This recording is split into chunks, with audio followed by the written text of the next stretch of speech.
It's not too often that you get the opportunity to have some great conversation time with a high-level doctor. And this guy's a urologist. I happen to know him very, very well. We featured him in our book, For Bladder or Worse. He's a urologist with Scott and White Hospital System in Austin, Texas. And we'd like to welcome to the Bladder blog, Dr. Lucas Jacomides. Welcome, Doctor. Thank you, Gene. Good to be here. Thanks for having me. Great. Now, you're a urologist, and you're currently associated with Scott and White in Texas. Yes, sir. Okay. How long have you been there?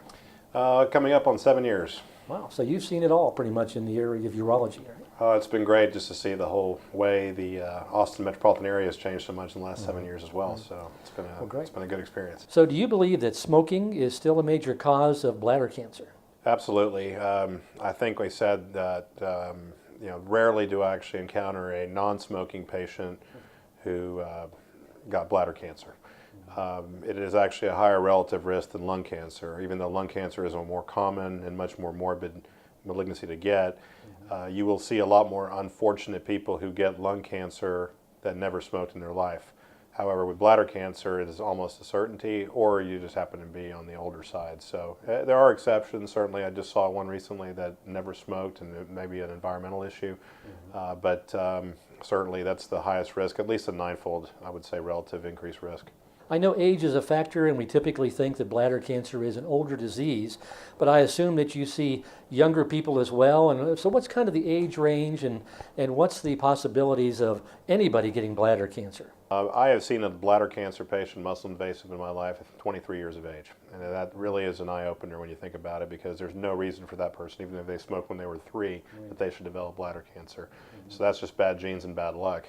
But generally, we start to think about age 40. If you start to see visible bleeding ever, not even just, well, maybe I had blood, I wasn't sure. If you think you have visible bleeding one time after the age of 40, the guidelines are still to look in.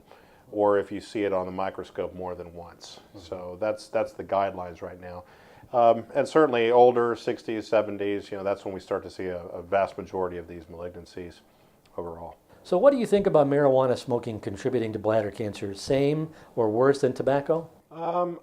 Certainly there's a lot more toxicity with THC. I haven't seen specifically that marijuana is even higher than regular tobacco. It's certainly not protective, so unless you're hungry or whatnot. But I don't think there's a whole lot of isolated, I only smoke marijuana. Don't put that on the soundbite.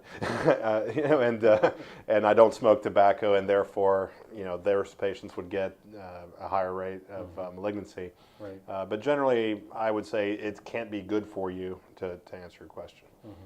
So it's probably kind of along the same. Along the tobacco, yeah. Along the tobacco. Okay, cool.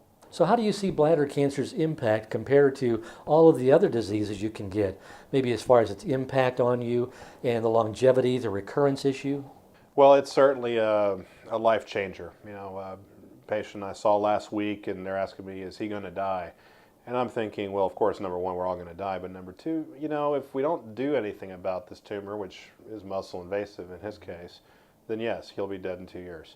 The big question, the stigma, as your book raises, is, what is bladder cancer? And, we call everything bladder cancer. The colon people call polyps, and they have colon cancer.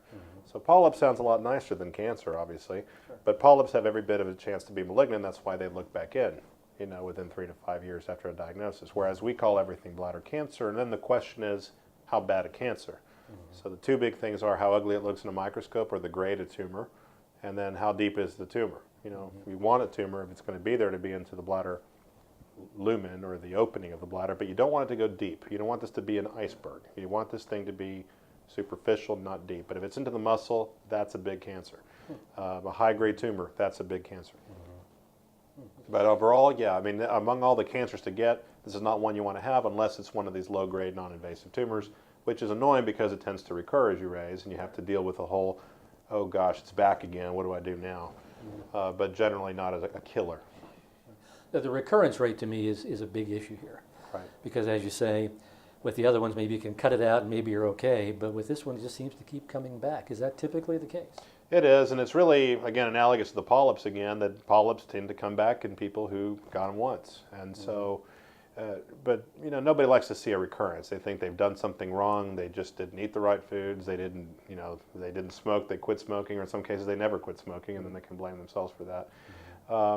But sometimes the damage is done to the DNA. The lining of the bladder is injured, and it'll just keep doing it as it tries to repair itself, and not just in the same spot you resected, but pop around in different locations within the bladder.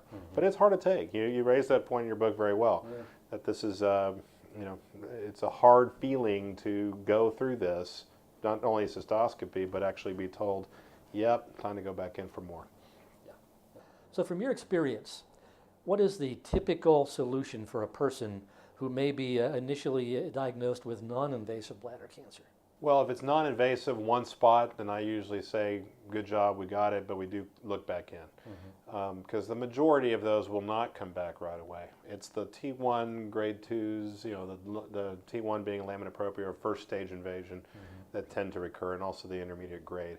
So I'll spot them their first recurrence. I won't stop looking. I'll look back again, and if they recur again, that's when I would recommend BCG, which is the standard of care for recurrent or multifocal disease.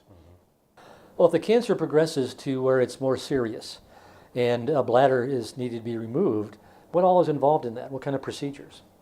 Well, bladder removal is obviously a big jump from a recurrence. Certainly, there are those that will keep resecting until the cows come home, because doing one Friday, for example, that I fear is bad, and in a young guy in his 50s, and I think most people want to keep their bladder if at all possible, because it is a much bigger operation. You have to remove the bladder, but then you have to be able to have some way of storing urine, and your options are either a conduit where you put, it's all bowel related, so you have to make a loop of bowel, like a little chimney, pop in the ureters into it, and then it dumps out into a bag, like a Ziploc. Most people think colostomy, but it's urine instead of stool. Then the other ones are called retentive pouches, an Indiana pouch where you have to catheterize internally into this bowel bag, if you will. The third option would be a neobladder, where you basically hook up everything just like a bladder and hook it up to the urethra, and they urinate out the front. They sound better because they are more physiologic, and some people do have a stigma about a bag, and that's an appliance, and they feel sort of ill because of it, but it is the simplest thing to take care of. The other ones have to be irrigated. It makes mucus. It doesn't know it's a bladder now. It still thinks it's bowel, so it'll make a lot of stuff that has to be irrigated and addressed. So in that case, if you look at the studies across the board, they're about even in terms of quality of life perception. People who have bladders and pouches, or neobladders and pouches, versus those who just have a conduit, who may be older and don't care as much about the body image stuff. So is there anything new coming up on the horizon as far as dealing with bladder cancer? Well, I think a lot of the research right now about bladder cancer is about markers, maybe to help stage the severity of this, to also maybe save our patients surveillance cystoscopy. Nothing really beats looking in, but is there anything that maybe could let you do your scopes less often? I use different cytologies here, but I've yet to find that they're going to be that sensitive to where a scope. Some would argue they're better, but I don't agree with that. There's also immunofluorescent assays where you can actually see little bladder tumors that you'd never spot with the naked eye. As far as removal, the research out of Wake Forest is interesting in that they're doing tissue cultures, Dr. Attal, I believe, where they're actually trying to grow new bladders out of stem cells, if you will. I've yet to see that in prime time, of course, but boy, wouldn't that be great? You don't have to make a bowel segment. You just make a bladder, and you don't have to be, if it's your own cells, for example, somehow. I have no idea how they would use it clinically, but they've done it in animal studies. So that would be very intriguing, I would think, but I've seen that out there for years now, and I've yet to see it progress to that next step where we all start getting new tissue-grown bladders. From your perspective, how would you suggest a person minimizes their risk of possibly getting bladder cancer? Certainly, like we said about environmental exposure, tobacco being the biggest one, and as I raised before, I certainly have quite a few patients that have given their bladder cancer essentially to their spouse because they smoked in front of them. And so I've got at least 3 or 4 couples that I take care of with recurrent bladder cancers. where the spouse, usually the wife, never smoked in their life. Environmentally, certainly don't be in an area where if the air doesn't look that good for you and you're coughing a lot, chances are if it's bad for your lungs, it's bad for your bladder, hence the tobacco association. I think that's the biggest things. Certainly, you raised good points about the nutrition. Are there certain vitamins that we feel are important or protective, be it A or B especially? I think those things should be considered supplements. They certainly shouldn't replace standards of care, ideally with BCG and so on. But in general, yes, it's good to be, if it's bad stuff that makes it happen, good stuff keeps it from coming back, I suppose is a good way to think about it. So Dr. Jacomides, you're one of our featured people in the book for Bladder or Worse. How would you recommend it? Who would you think would be the best recipient of the book, the best reader of the book, and where would it have the best impact? I think it's a great read and a very humorous take you put on a very serious subject.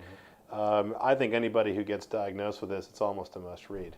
Because you think about, it really changed my perspective to, we were all patients before we were doctors, of course.